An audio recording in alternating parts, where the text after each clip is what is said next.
Les IUT de France ont été créés à la fin des années 60, donc il y a 50 ans, à une époque où les universités fonctionnaient de manière complètement différente. On était beaucoup plus dans un fonctionnement très académique, un petit peu isolé du monde économique.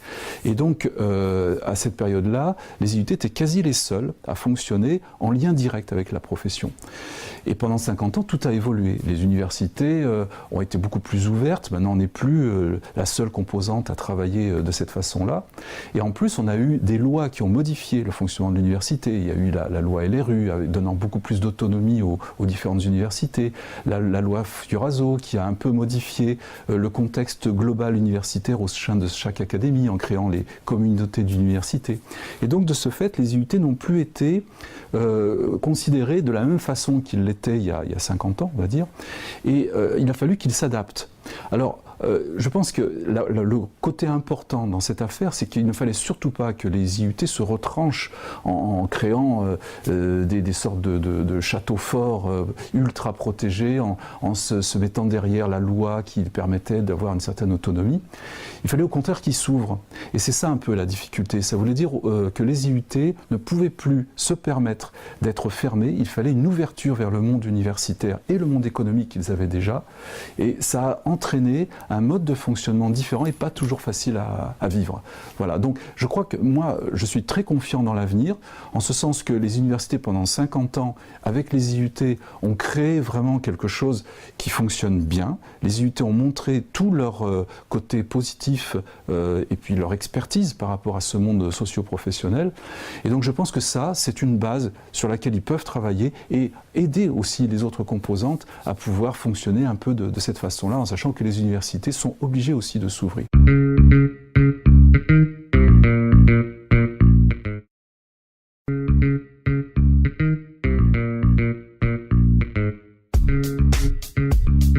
Alors, ce que j'aime particulièrement à l'IUT, c'est la proximité qui existe entre les enseignants et les étudiants, et aussi entre les enseignants. Je trouve que les conditions, en tout cas de mon département, sont très propices au travail en équipe, et sont très propices également à offrir des possibilités aux étudiants de venir nous interpeller en dehors des cours pour pouvoir nous poser des questions ou simplement discuter d'un sujet qui les intéresse un peu plus. Et donc avoir une relation qui n'est pas seulement d'enseignants distants à étudiants, mais vraiment de partage de savoir aussi par le biais de discussions autres que simplement celles qui ont lieu pendant les cours.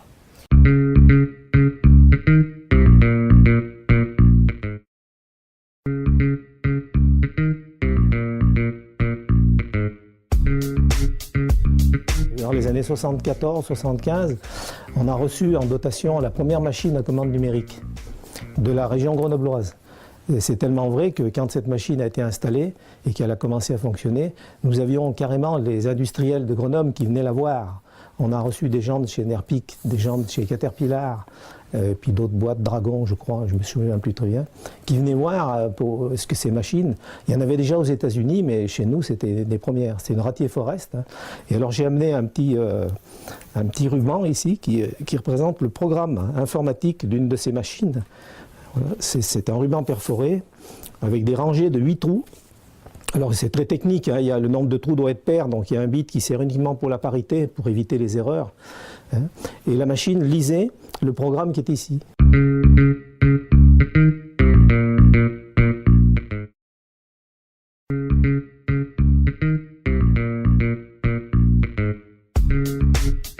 Par rapport au lycée, j'ai choisi l'IUT pour le côté pratique, donc c'est ça qui me plaît surtout chez l'IUT, parce qu'on applique beaucoup plus ce qu'on apprend en cours et en TD.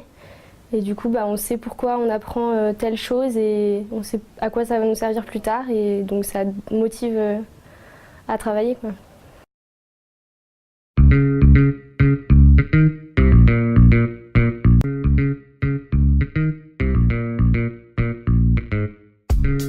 Ans d'IUT, pour moi, je n'ai pas tout à fait connu les 50 ans, mais j'ai connu à peu près 40. Pour moi, dans les différents domaines d'activité de l'IUT, 50 ans d'IUT, c'est 50 ans d'innovation. Je crois que notre IUT, c'est le cas aussi de l'IUT 2, hein, l'IUT de Grenoble, de manière générale, a été un institut très performant et très innovant. Et ça dans tous les domaines, dans tous ces domaines d'activité, je peux citer des exemples sans être trop prétentieux, parce que ça, mais bon, que ce soit dans les contenus pédagogiques, que ce soit en formation continue par exemple, que ce soit sur les questions d'aide à la réussite des étudiants. Je pense qu'on a été très innovant à l'IUT1, ça je peux en parler un petit peu.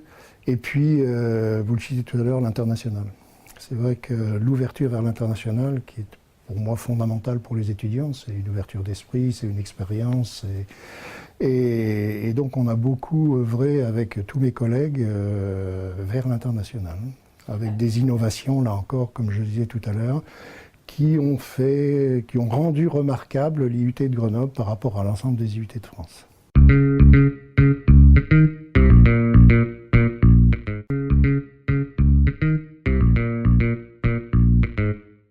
En première année de mesure physique, on a des projets à réaliser, un par semestre. Donc en deuxième semestre, on a un projet scientifique à réaliser par groupe et donc on a des thèmes à choisir. Nous, donc, on avait choisi un thème sur la foudre, donc on a fait un sujet sur la foudre. Pendant 5 mois, on étudie nous-mêmes, c'est à nous d'aller chercher les informations et après on doit présenter réaliser une présentation, présenter un rapport. Et donc nous, on avait fait notre sujet sur la foudre, on l'avait rendu sous rapport vidéo. Ça avait pas mal plu, ça c'était un bon rendu.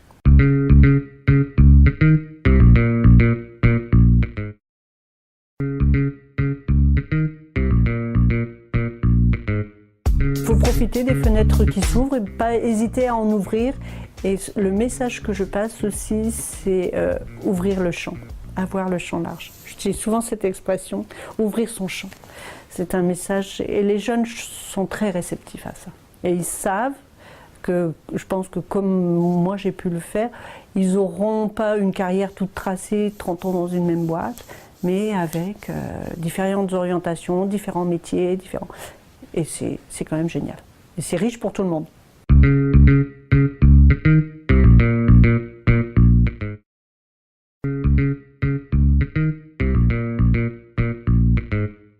Les premiers jours, ça a été le fameux bizutage, je m'en rappelle très bien.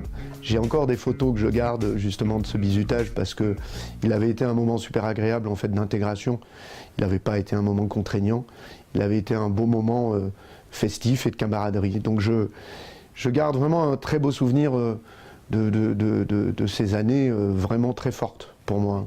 C'est là où j'ai vraiment découvert vraiment des enseignants d'une immense qualité, des personnels techniques, administratifs, toujours auprès de nous. On était un petit cocon, mais en même temps avec une vraie volonté de travailler. On était très studieux et en même temps toujours dans la très bonne ambiance. Et puis ça a été pour moi la découverte d'un enseignant, professeur de chimie minérale, Panayotis Foster, qui m'a donné envie, le goût de la recherche. Je n'étais pas du tout parti pour faire de la recherche. Et il m'a donné envie de... Voilà, c'est comme ça, c'est des clics qu'il peut y avoir avec des enseignants. Lui en est un. Et c'est vrai que ça commence à...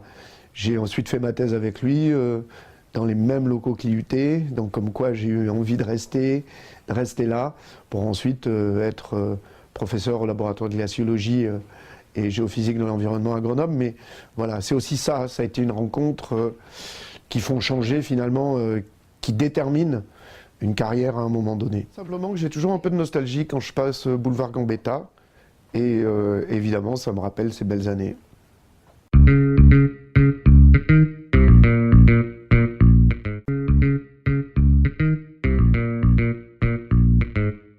L'élément marquant de l'IUT, en tout cas ce qui me marque à l'IUT, c'est que c'est un peu dans le titre, hein, c'est l'Institut universitaire de technologie.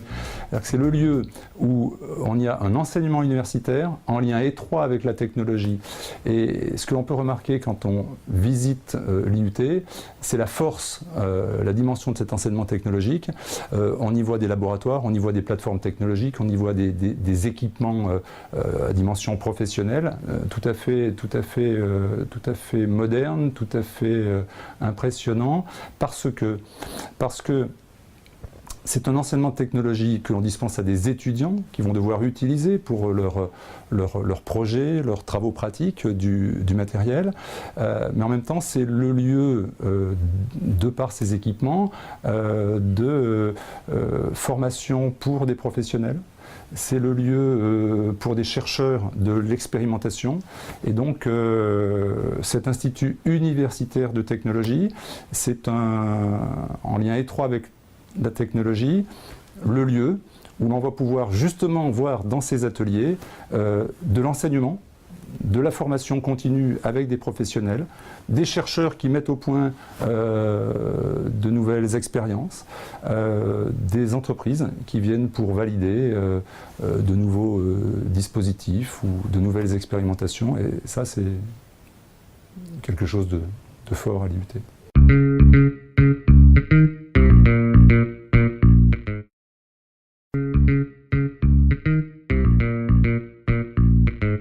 Il y a une partie où on dirige les travaux, donc les travaux de thèse, donc on va orienter vers quelle piste aller, quel plan de travail suivre.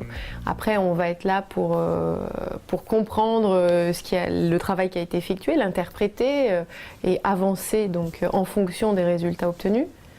Il y a une partie un petit peu d'expertise dans un domaine où là, on va pouvoir apporter sa pierre à l'édifice et aider à faire des manips avec l'étudiant pour sa thèse. Et puis également, il y a une phase de formation, c'est-à-dire que pendant que l'étudiant effectue sa thèse, il est aussi en train de se former à être docteur. Voilà.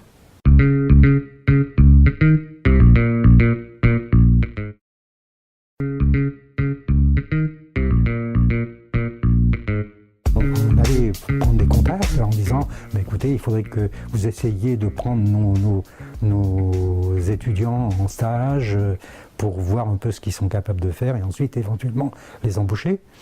Et il m'a fait cette remarque. D'accord. Quand j'entends universitaire, je sors mon pistolet. Il a fallu se battre très fortement dans les 10 premières années de la création des IUT. C'était pas évident de s'implanter dans l'industrie parce que on avait dans DUT, il y a universitaire et les gens, tout ce qui était université dans l'industrie chimique, c'était on ne voulait pas en entendre parler. Ils connaissaient les techniciens au niveau CAP par exemple, et ils connaissaient les ingénieurs. Mais tout ce qui était produit par l'université.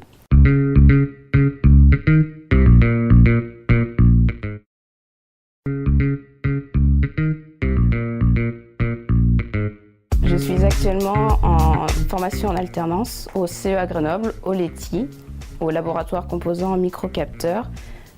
Dans mon IUT, l'IUT de chimie de Grenoble, c'est un rythme assez particulier puisqu'on est le matin en entreprise et l'après-midi en cours.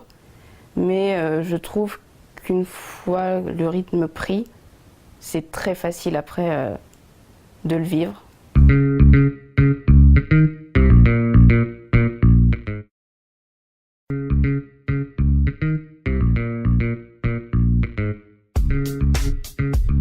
Le contact avec l'extérieur consistait à réaliser des prestations techniques pour des entreprises qui voulaient mettre au point un produit avant de le mettre sur le marché.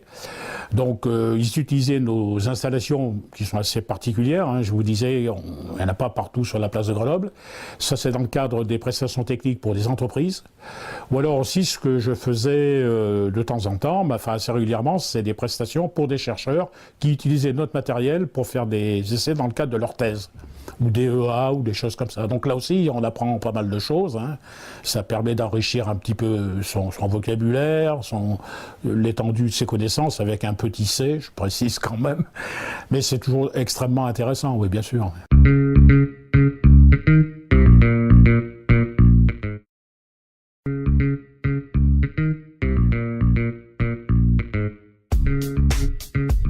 En 2006, il a été créée une licence professionnelle à l'ITU Chimie, à laquelle on m'a proposé donc d'enseigner le 4e état de la matière, le plasma.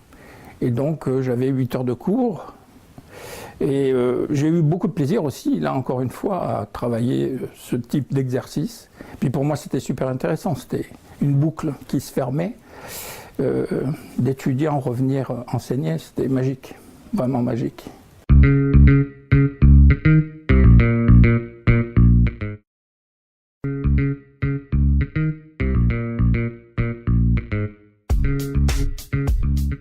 En deuxième année, ce qu'on fait, c'est un quadricoptère. Donc c'est un petit hélicoptère avec quatre hélices qu'on commande. En fait, on a notre PC et on a une petite caméra et en fait, on le commande avec notre main.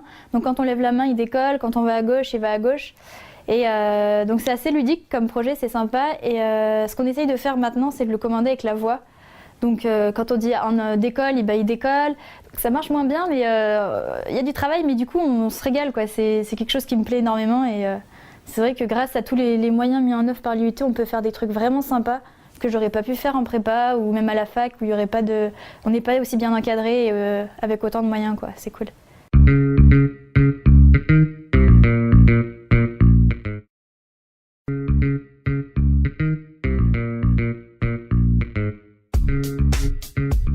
Quand j'étais chef de département, une des premières réunions auxquelles j'ai assisté était tenue par le directeur de la formation continue qui nous avait vivement incité à regarder du côté de l'apprentissage.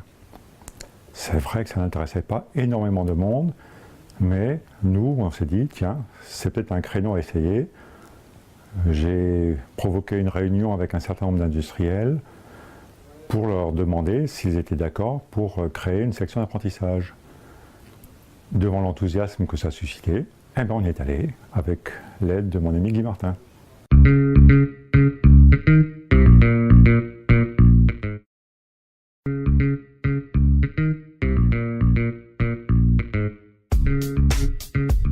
On est allé visiter le chantier de construction du Grand Stade de Lyon avec l'IUT.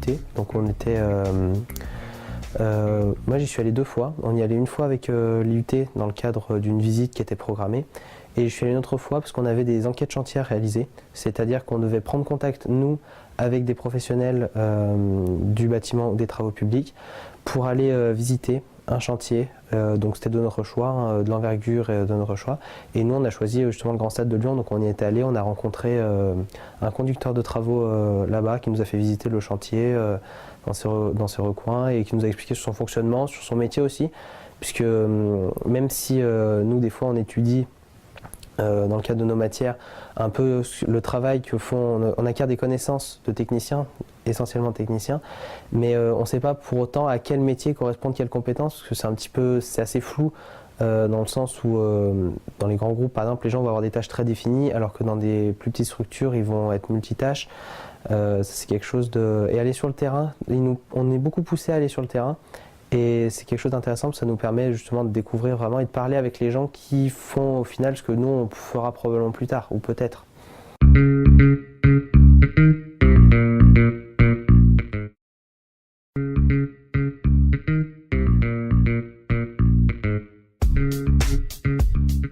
Moi, quand j'ai pris la l'IUT en 88 par là, il y avait quand même quelques réminiscences de contestation qui dataient peut-être de 68. Et dans tous les groupes, toutes les classes, il y avait quelques étudiants qui étaient un peu plus contestataires que les autres. Donc il fallait les gérer.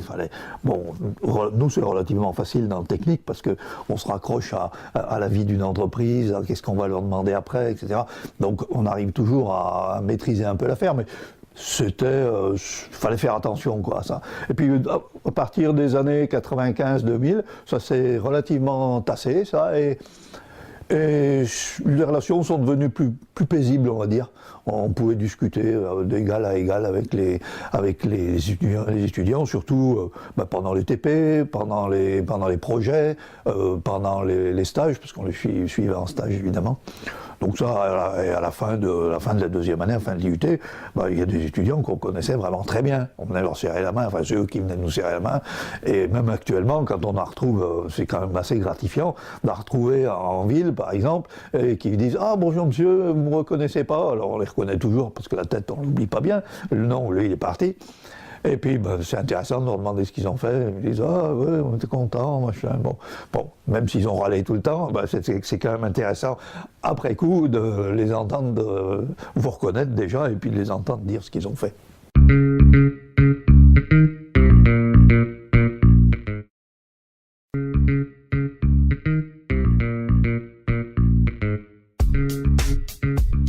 Donc moi j'ai choisi de réaliser un projet supplémentaire par rapport à ma formation, qui est un projet qui touche 2 départements de l'IUT.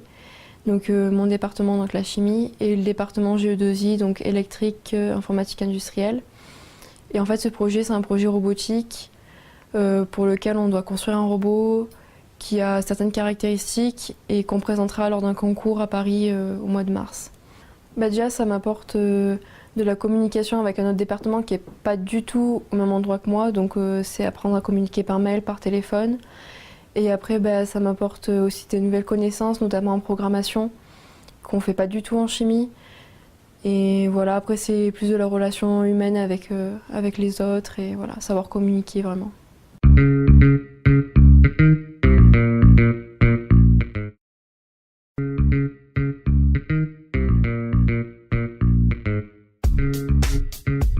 Donc après, j'ai eu la chance de faire des études d'ingénieur derrière à l'INSA à Lyon. Et si je caricature un peu, j'aurais tendance à se dire qu'en fait, tout ce que j'ai appris, je l'ai appris à l'IUT et pas à l'INSA finalement. À l'INSA, j'ai approfondi, j'ai appris d'autres outils, mais les grandes lignes, ce qui me fait fonctionner aujourd'hui, finalement, je l'ai appris à l'IUT.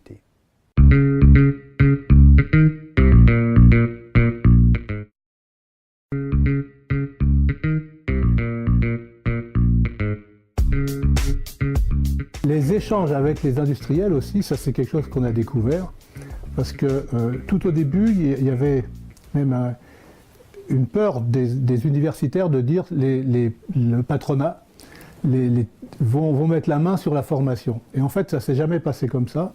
Ce qu'on appelait les industriels, c'est-à-dire des gens des entreprises qui venaient à l'IUT, par exemple au conseil d'IUT ou au conseil de département, ou qui prenaient nos étudiants en stage, tous ces gens-là, en fait, étaient très très ouverts et nous ont aidés à modifier nos programmes d'enseignement et à nous adapter.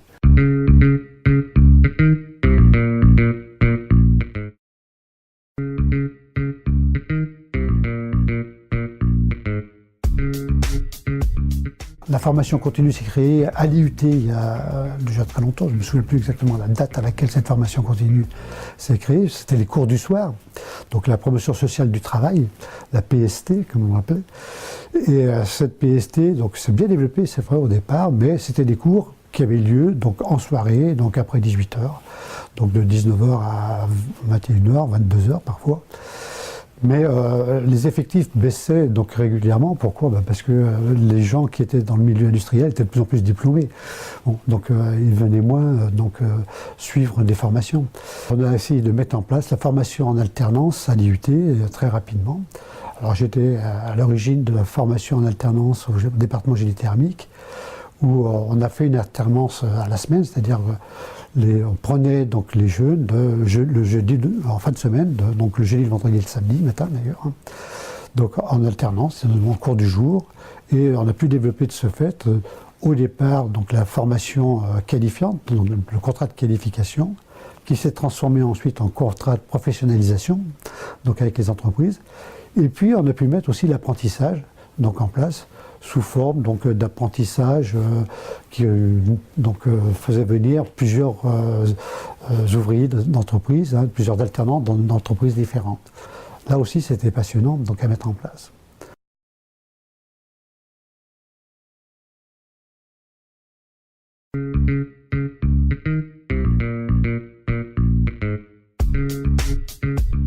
Je pense déjà que de fonctionner en petite classe, en petits amphis, c'est quand même déjà un bon point dans le sens où on est tous clairement en relation les uns avec les autres. Il y a forcément du travail de groupe qui aide à créer la relation.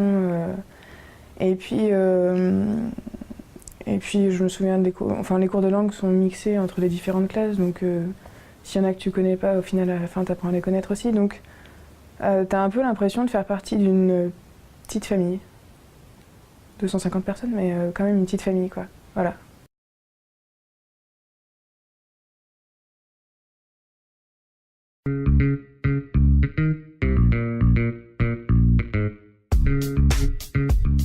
RT est parti dans les années 95-96 avec un groupe de 24 étudiants et avec le concours de l'ingénieur réseau de l'IUT qu'on venait de recruter, qui était un ancien étudiant de génie électrique, qui avait un bon curriculum vitae industriel, et des enseignants volontaires.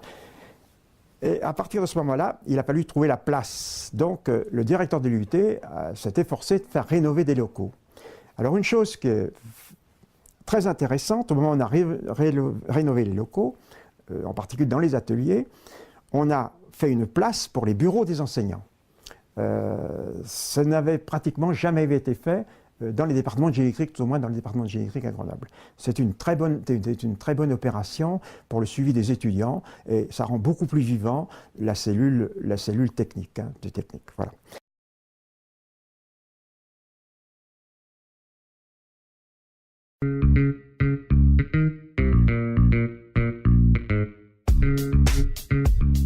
En fait, je pense que l'IUT, c'est l'humilité aussi. Parce que quand on arrive en école d'ingénieur, la première chose qu'ils vous disent, c'est « vous êtes l'élite de la France ». Oui, bon, bref. Alors qu'à l'IUT, on n'a jamais entendu ce discours-là. C'est plutôt maintenant, on va essayer de comprendre, on va essayer d'avancer, et on va pas à pas, et on réessaye. Et ouais, du coup, il y a ce côté humilité, c'est-à-dire il y a la théorie, il y a la pratique, et l'objectif, c'est de bien comprendre et de bien maîtriser son segment. Mais c'est pas être... Enfin, on ne nous demande pas d'être des cadors, mais on nous demande d'être solide sur nos bases, quoi.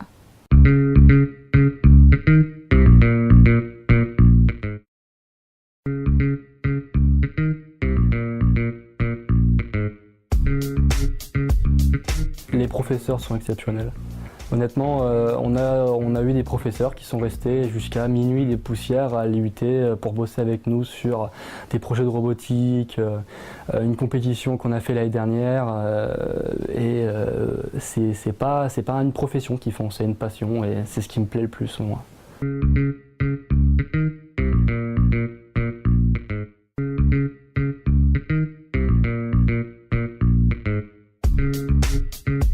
Ce sont des formations très en phase avec le milieu professionnel. Donc ce qu'on enseigne, ce sont des choses que les étudiants vont mettre en œuvre à l'issue directement de leur formation, dans les stages, dans l'alternance. Et même pour les étudiants qui continuent leur poursuite d'études à Bac+5, la formation en IUT reste quelque chose d'extrêmement appliqué. Et donc on a vraiment l'impression de faire un travail extrêmement utile. Avec les stages et l'alternance, on a un retour immédiat sur ce qu'on enseigne. Et puis ça nous permet aussi, nous, de faire un retour sur les enseignements et d'adapter nos enseignements aux besoins des entreprises.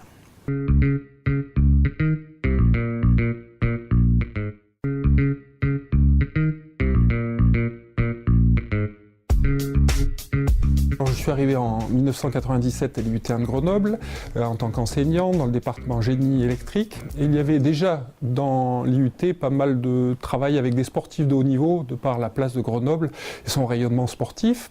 Et le directeur de l'époque, Jean-Michel Terrier, voulait faire une mission pour faciliter l'accueil et le suivi des étudiants ayant des contraintes spécifiques dans la poursuite de leurs études.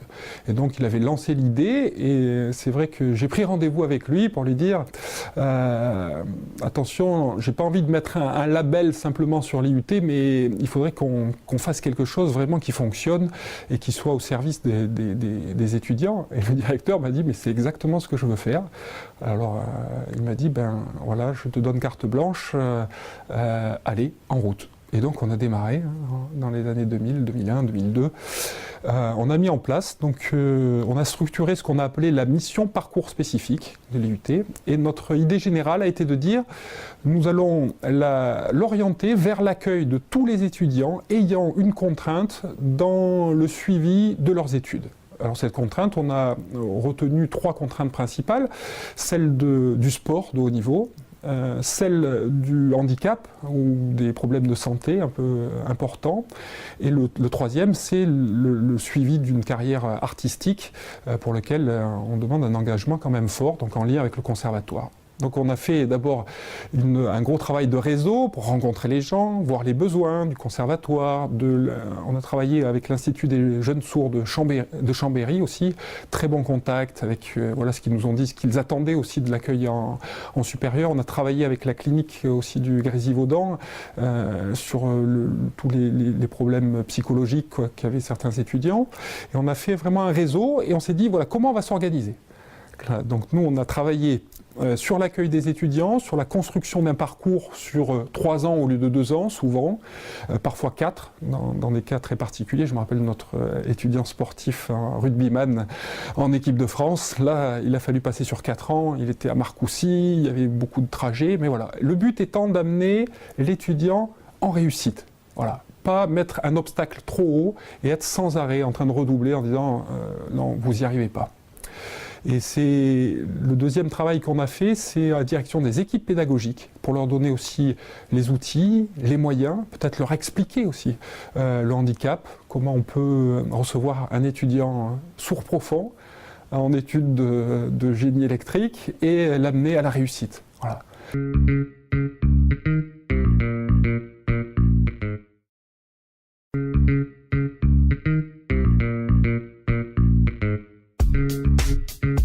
L'an dernier, on a fait un gros projet tutoré, donc c'était sur tout ce qui était hydraulique, les centrales, tout ça. Donc nous, c'est par groupe de 4, hein, donc on avait choisi le projet donc, de la Romanche sur l'Ivé-Gavé. Et donc c'était un travail sur 6 semaines, on pouvait se rendre sur place. Donc nous, on a eu la chance d'aller sur place, voir l'avancée des travaux à 2 reprises. Et après, il y avait un travail à faire par groupe, individuel, sur toute une recherche. Et après, on a eu un oral de présentation et on avait un rendu écrit aussi à faire. Voilà.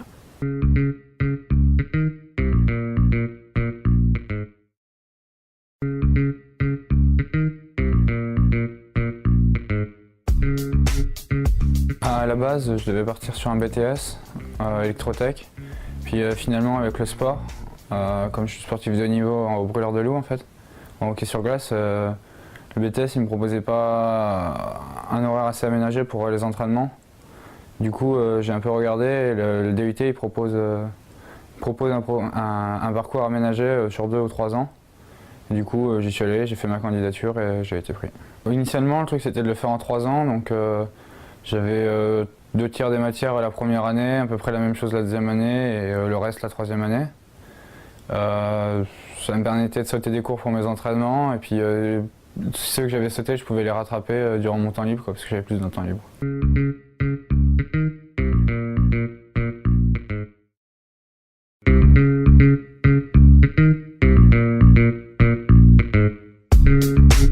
L'IUT me semble un des derniers ascenseurs sociaux qui fonctionnent, surtout dans les départements industriels où on a manifestement des étudiants qui sont les premiers de leur famille à accéder à l'enseignement supérieur et on arrive quand même à les mener assez loin, y compris ceux qui deviennent ingénieurs.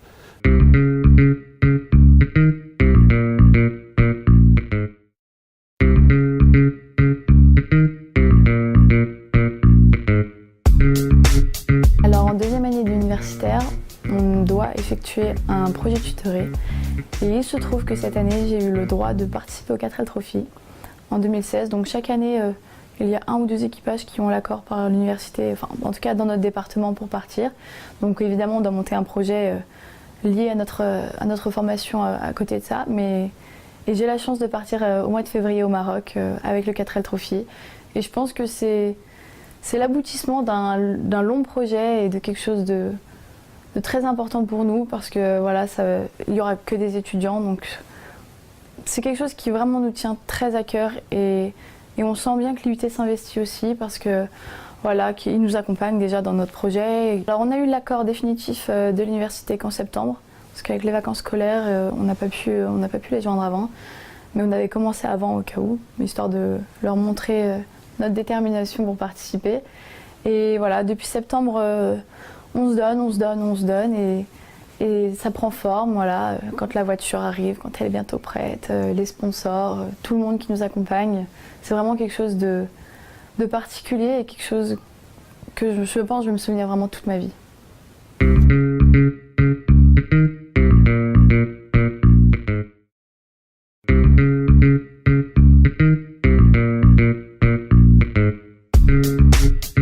Je pense qu'au départ, départ, on est né ou pas responsable ou dirigeant. Déjà, dans une cour d'école, si on est le chef des cow-boys des Indiens, on a toute chance d'être un peu plus les leaders.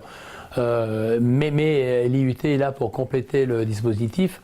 Je pense qu'il est intéressant, c'est que on puisse, que l'ensemble des jeunes aujourd'hui osent risquer. Le mot échec, il faut le bannir de notre vocabulaire, c'est une expérience vécue qui se partage, moi-même je l'ai vécu, pour autant on peut avoir du doute en permanence, c'est ce qui construit, c'est ce qui permet de ne pas avoir de certitude pour ne pas avoir d'ego. Les valeurs que j'aimerais citer, c'est les 3 fléaux qui nous guettent au quotidien, c'est notre ego, notre ignorance et nos peurs, et si on peut éviter tout ça et penser différemment, eh bien je pense, et oublier l'échec, alors on peut se construire de façon pérenne. Et ça, je crois que c'est le plus beau des cadeaux que je puisse délivrer à chacun.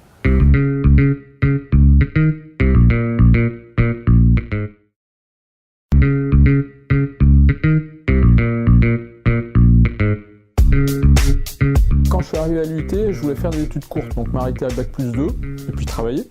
Et puis au bout de... En début de 2e année, je me suis dit, tiens, c'est sympa quand même, les profs, là, ils ont l'air assez heureux à l'UT.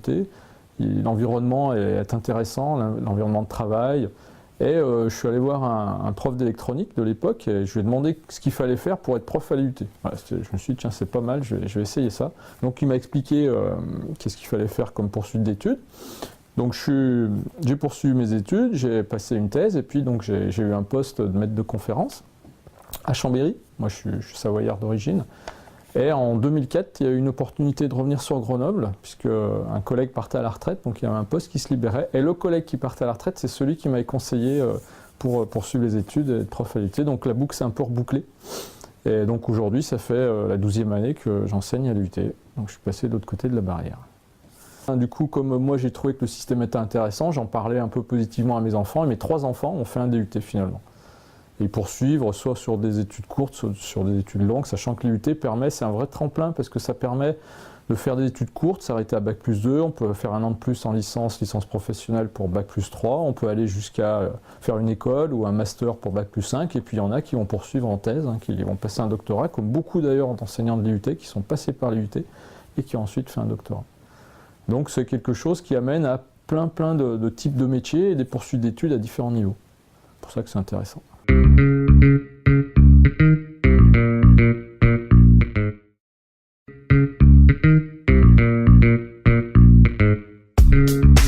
Je pense que l'alternance au niveau de l'insertion professionnelle, en tout cas, ça m'a vraiment boosté, apporté un plus. Et c'est quelque chose que d'autres formations n'ont pas. Et je pense que oui, c'est vraiment un mode intéressant et moi je ne regrette pas du tout. Au contraire, je trouvais que c'était vraiment fort au niveau de l'apprentissage, d'apprendre un côté formation plutôt scolaire en cours avec des enseignants, etc. Et de l'autre, en fait, d'être en même temps sur un projet et en même temps formé à faire ce projet-là en entreprise. Ça nous met vraiment dans le monde du travail et c'est un cadre que moi j'apprécie bien. Moi, c'était vraiment ce que j'attendais en termes de ma formation, c'était vraiment bien dans le cadre. Et donc après, à la fin de la sortie de ma licence, ils m'ont embauché. Je conseille vraiment à fond, je suis un pro alternance. je conseille tout le temps. C'est vraiment, je trouve quelque chose qui, en tout cas moi, m'a beaucoup profité et à beaucoup de personnes que je connais leur a profité aussi.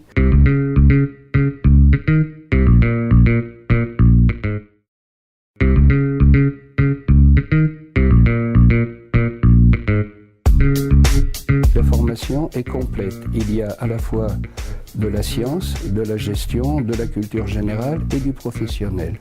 Donc pour un jeune, il a la possibilité d'aller vers l'emploi parce qu'il a une formation qui est adaptée, mais il a aussi la possibilité d'aller vers une certaine autonomie dans la mesure où les enseignements qui lui sont dispensés ne couvrent pas uniquement l'aspect professionnel, mais sont larges, visent à le former sur le plan scientifique, sur le plan de la gestion et sur le plan de la profession. Donc l'étudiant issu de l'IUT est à même, s'il en a la volonté et les financements au bon moment, de monter sa propre entreprise. Donc ça c'est très important. Ce n'est pas uniquement un exécutant technicien qualifié, c'est quelqu'un qui peut avoir une grande autonomie.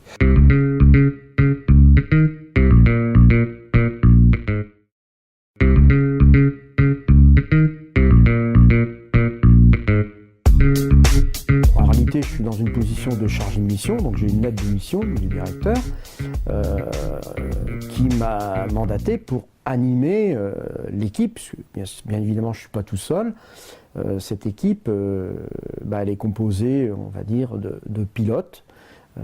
Il y en a un certain nombre et l'ensemble de ces pilotes, c'est ce qui fait fonctionner notre système qualité, qui éventuellement modifie ce que nous avons écrit, parce que le principe d'un système qualité, c'est d'écrire noir sur blanc tout ce que l'on fait dans notre pratique courante, de manière à être fidèle, quel que soit le département dans lequel on travaille, quels que soient les clients qu'on a en face de nous.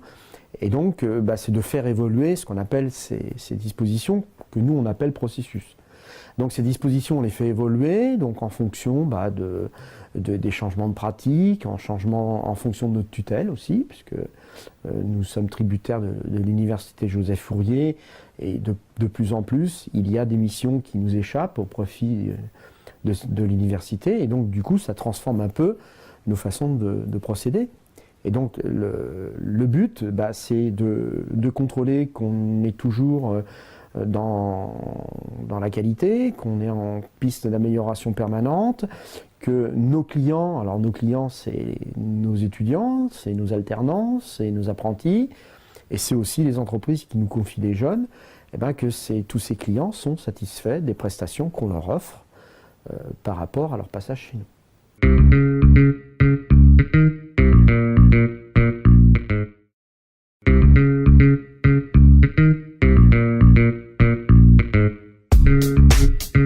Moi, c'est le moment où ça m'a permis de trouver ma voie, puisque j'étais parti un petit peu dans le domaine de l'électricité en général au départ, et là je me suis orienté vers la micro-informatique, ce qu'on appelle aujourd'hui la micro-informatique, et ça a été ce tournant-là que j'ai pris à ce moment-là, quoi.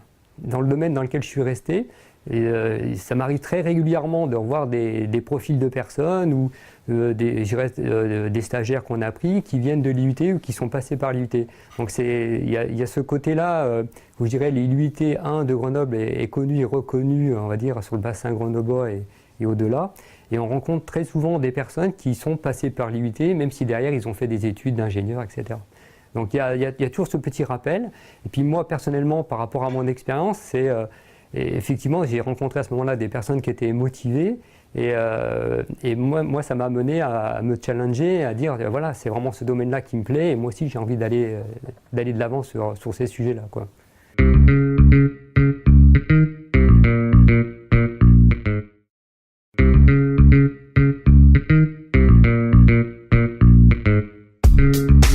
On a des accords en fait avec des universités partenaires dans lesquels nos étudiants peuvent partir, que ce soit en Europe ou que ce soit ailleurs dans le monde. Donc c'est une possibilité qu'ils ont, ou bien pour faire leur stage de fin d'études, donc le stage de deuxième année de DUT, ou alors pour partir également après le DUT, faire une année supplémentaire à l'étranger. On a des étudiants donc, qui partent en Grande-Bretagne, on en a qui partent en Norvège par exemple, au Danemark, et puis on a des étudiants qui partent aussi au Japon, au Canada, donc voilà, un petit peu tous les pays avec lesquels on a des partenariats, que ce soit au niveau de l'IUT, mais également au niveau de l'université de manière plus générale.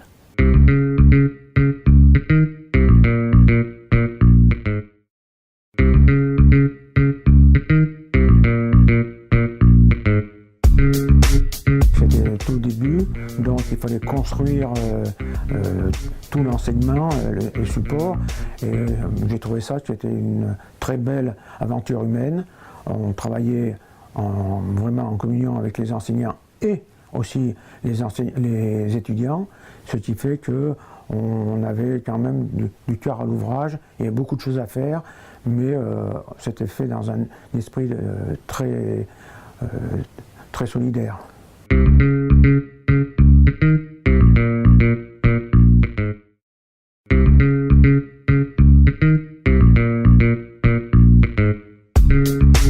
Le service que je dirige s'appelle le service de gestion technique et donc il a trois missions principales qui sont à la fois la maintenance des bâtiments aussi bien en maintenance de proximité, qu'elle soit curative ou préventive, mais également tout ce qui est maintenance lourde, comme la GER, le remplacement des gros équipements comme les toitures ou les chaufferies, et voire être le représentant des utilisateurs auprès des maîtres d'ouvrage délégués lors des constructions neuves ou des grosses réhabilitations. D'autre part, il y a aussi tout l'aspect logistique, hein, c'est donc le service à la personne, c'est la reprographie, le courrier, la sûreté, les réceptions, l'accueil également. Et puis également tout ce qui est hygiène et sécurité, donc ça consiste à faire en sorte que les personnes travaillent dans des conditions de sécurité et d'hygiène à la fois satisfaisantes pour eux et également conformes par rapport à une réglementation qui est assez précise dans ce domaine.